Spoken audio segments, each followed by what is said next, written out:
The old economy. It was built for the old world.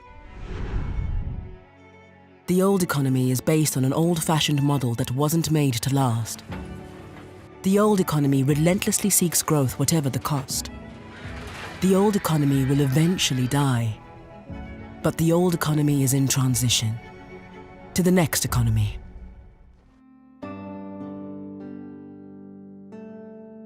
Climate change has created enormous interest in funds that focus on sustainability.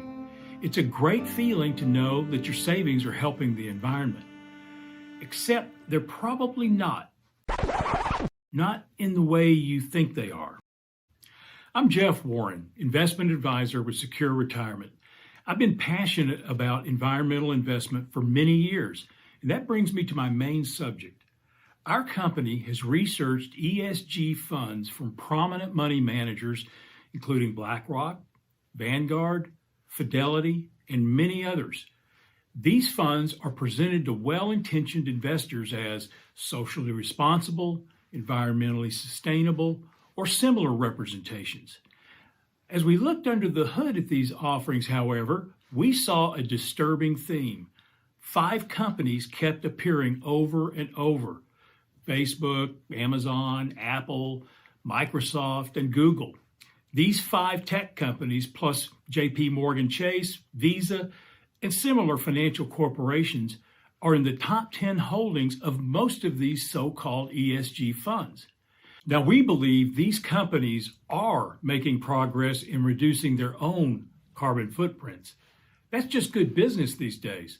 But look, it doesn't require much sacrifice to burnish your corporate image when costs are simply passed on to the customers. This is the reason these giant, iconic corporations don't need investment to improve their internal sustainability practices.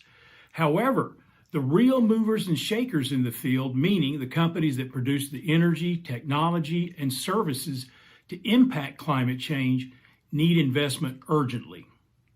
Now, we're not climate scientists, we're investment advisors.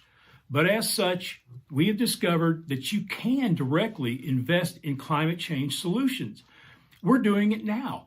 Let me share some of the examples of companies and funds that directly impact our world's sustainability needs. This country has a carbon epidemic. This is going to be a long-term impact, and we have to get at the fix now. Hannon Armstrong is the first public company in the U.S. solely dedicated to investing in climate solutions. This is such a compelling and large problem. It needs our attention.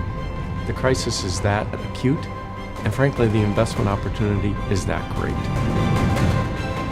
Hannon Armstrong's sustainable infrastructure focuses on energy efficiency, renewable energy, and sustainable infrastructure.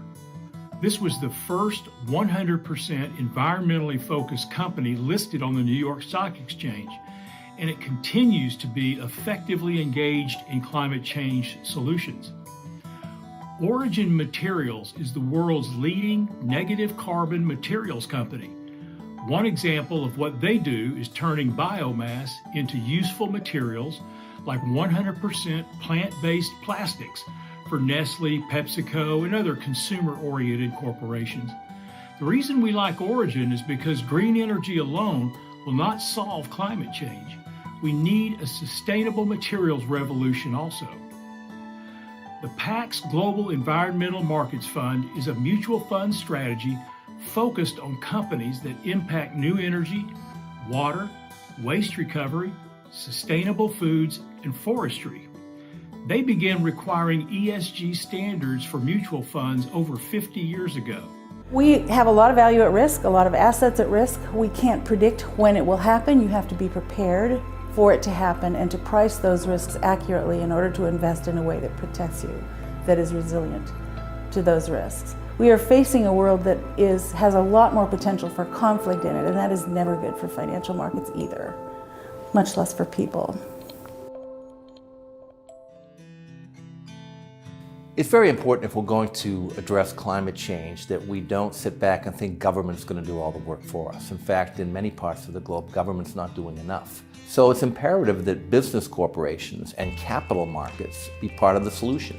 We think investors can profit from investing in those businesses. We also think investors need to look at the risks associated with climate change. There's regulatory risks that will certainly affect energy companies. There's physical risk that companies have to face now because of storms and floods and hurricanes and so forth that can disrupt businesses.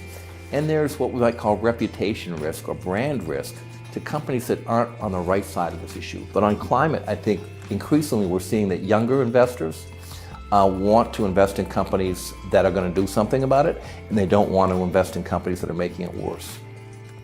As Mr. Keefe so beautifully stated, investing in companies that are on the right side of the issues, who are actually doing something about it, will define our future. You know, just thinking about global warming makes me thirsty. Now, where should I throw this can, trash or recycle? You know, I just realized something. On a vastly larger scale, we're each doing the exact same thing with our savings. Each and every one of us could make a huge impact on our future. Or we can simply, oops, sorry, Richard, I didn't know you were sitting there. You know what? I'd like for those watching now to hear from Richard Morey, the founder of our firm. Richard, what thoughts would you add in closing? To me, the beautiful thing about this is that you can create the future we all want, and it can go hand in hand with a prosperous investment strategy. In other words, you can bring your savings in line with your real values. This is a wonderful feeling, especially when the investment returns can match or exceed many others. Thanks, Richard. I hope any of our viewers who might be interested, no matter where they are in the country, can feel free to contact us and learn more about the resources and strategies that we found are most effective in addressing the challenge of our time.